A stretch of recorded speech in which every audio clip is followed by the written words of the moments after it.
এই প্রচন্ড গরমে মানুষ যখন গরমে হাঁসফাঁস করতেছে, যে পণ্যটি আমরা বাজার থেকে সবচেয়ে বেশি খাই সেটা হচ্ছে আইসক্রিম।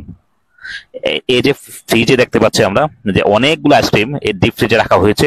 এই সবগুলো আইসক্রিম হচ্ছে লেমন ফ্লেভারের। আমি আবারও বলি লেমন ফ্লেভার। আমরা এই ঠান্ডা এই গরমে যে আইসক্রিমটা সবাই একটু বেশি পছন্দ করে সেটা হচ্ছে এই লেমন ফ্লেভারের আইসক্রিম। কিন্তু এই আইসক্রিম গুলি কিভাবে তৈরি হয় আমরা সবগুলো আপনাদেরকে দেখাবে, এবং আপনার দেখার পরেই আপনার বুঝতে পারবেন এটা কতটা স্বাস্থ্যসম্মত অথবা স্বাস্থ্যসম্মত কি না।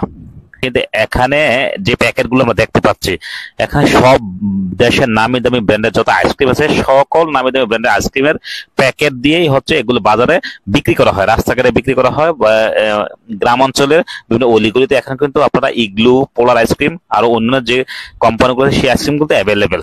যত ফ্লেভার আছে আমরা আমরা সবগুলো কিন্তু এগুলো দেখতে পাচ্ছি। এইটা থেকে এই যে এখানে একটা দেখতে পাচ্ছি, কালারটা হচ্ছে লাল।